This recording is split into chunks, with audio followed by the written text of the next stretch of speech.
Loss Angeles, Baltimore, Boston, Dallas, Houston, Philadelphia, Atlanta, இப்படி அமெரிக்காவோட பல்வேறு பகுதிகளில்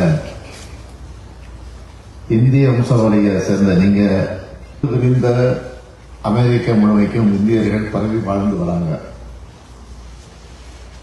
பல்வேறு மொழிகளை சேர்ந்த இந்திய இன மக்கள் இருக்கீங்க. பல்வேறு மதங்கள் சேர்ந்த மக்கள் இதில் இருக்கீங்க. தொழில் முதலீடுகளை இருக்க நான் வந்திருந்தாலும் என் இனிய இந்திய சொந்தங்களோட முகங்களை பார்க்கவும் தான் இப்போ நான் இங்க வந்திருக்கேன்.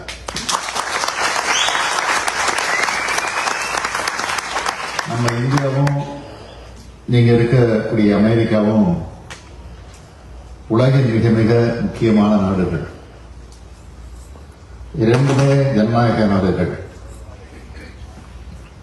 உலகம் மிகப்பெரிய பொருளாதாரமா அமெரிக்கா இருக்குன்னா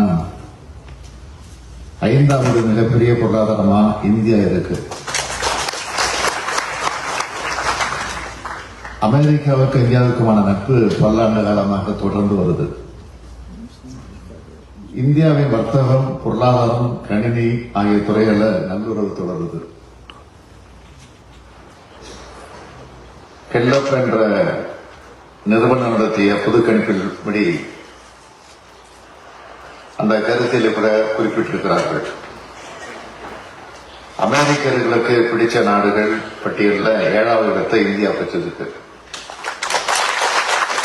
அதேபோல அமெரிக்காவுக்கு அதிகமான அளவு குடிபெயர்ந்தவர்கள் எண்ணிக்கையில இந்திய மக்கள் 2வது இடத்துல இருக்காங்க.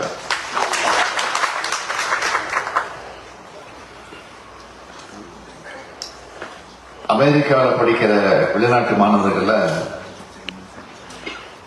இந்திய மாணவர்கள் எண்ணிக்கை 2வது இடத்துல இருக்கு. கடந்த ஆண்டு அமெரிக்க குடியுரிமை பெற்றவர்கள மெக்சிகோவில் சேர்ந்தவங்க 12.7 விழுக்காடு. இந்தியர்கள் 2வது இடத்தை பிடிச்சிருக்காங்க. அந்த அளவுக்கு இந்தியாவை ஈர்க்கிற நாடா அமெரிக்கா இருக்கு. அமெரிக்காவில் வாழ்கிற மக்கள்ல இந்தியர்களோட எண்ணிக்கை மிக மிக குறைவுனாலும் உயர்கல்வியிலும் வர்த்தகத்திலும் சிறப்பான உயர் பதவிகளிலும் இந்திய வம்சாவளியின் மிக அதிக இடங்களை பெற்றிருக்காங்க. அமெரிக்க நிறுவனங்களை தமிழ்நாட்டை சார்ந்தவங்க பலர் உயர் பதவிகளில் இருக்காங்க. விண்வெளி ஆராய்ச்சி நிறுவனமான நாசால இந்திய வம்சாவளி விஞ்ஞானிகள் இடம் பிடிச்சிருக்காங்க. 2000 ஆண்டுக்கு பிறகு இருதரப்பு வர்த்தகமும் 3 மடங்கா உயர்ந்துச்சு. இவையெல்லாம் 2 நாடுகளுக்குமான நட்பின் அடையாளங்கள். ஒட்டுமொத்த உலகின் நலனுக்கு இந்தியா அமெரிக்கா வருவது மிக மிக முக்கியமானதா இருக்கு. அமெரிக்க வாழ் இந்தியர்கள் இந்திய வம்சாவளியின் மிக சிறப்பா வாழ்ந்து வரீங்க என்பது உங்க மகிழ்ச்சியான முகங்களை பார்க்கும்போது எனக்கு தெளிவா தெரியுது. இந்திய அமெரிக்க நட்புறவு என்பது 2 நாட்டு அரசுகளின் உறவா மட்டுமில்லாம 2 நாட்டு மக்களோட நட்புறவும் எப்போ அமைஞ்சிருக்கு என்பதுதான் இரு நாடுகளுக்கு இடையிலான தனி சிறப்பு. அதிலேயும் குறிப்பா தமிழ்நாடு என்பது அமெரிக்காவோட ஈர்ப்புக்கு உரியதா இருக்கு.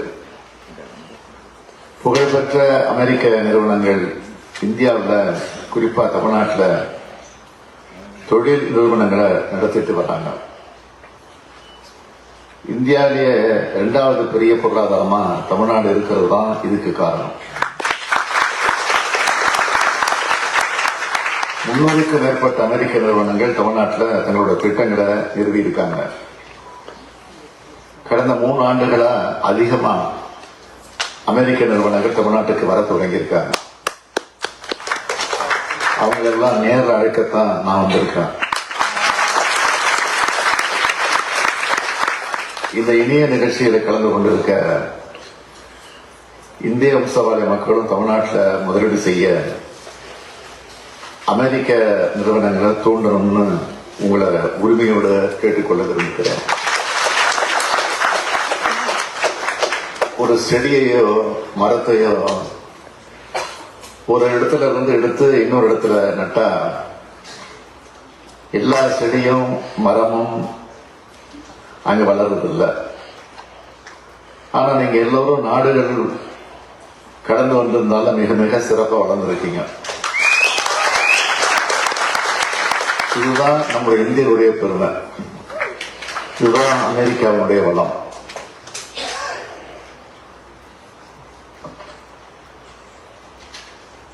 சிலர் விரும்பி வந்திருக்கலாம், சிலரை சூழ்நிலையில் துரத்தி இருக்கலாம்,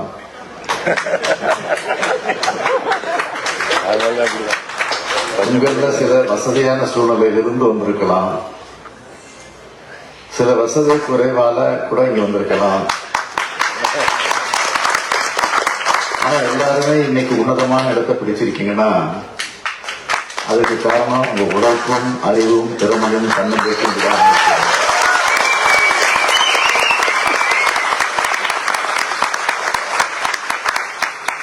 மிக சிறந்த கல்வி,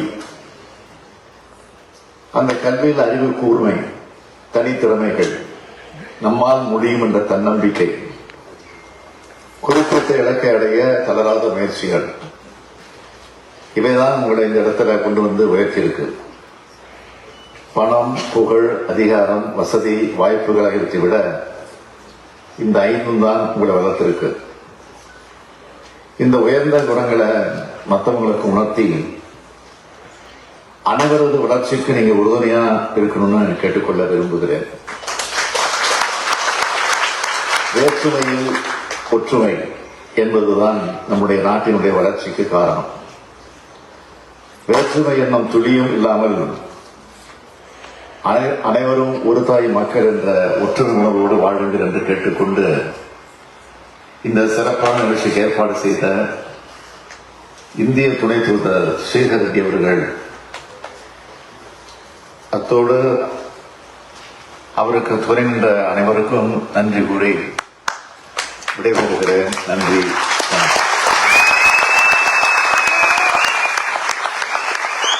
அரசுமுறை பயணமாக அமெரிக்கா சென்றிருக்கக்கூடிய முதலமைச்சர் மு.க.ஸ்டாலின் புலம்பெயர் தமிழர்கள் மத்தியில் உரையாடிய காட்சியை பார்த்தோம். முழு விவரங்களை பின்னர் விரிவாக பார்க்கலாம்.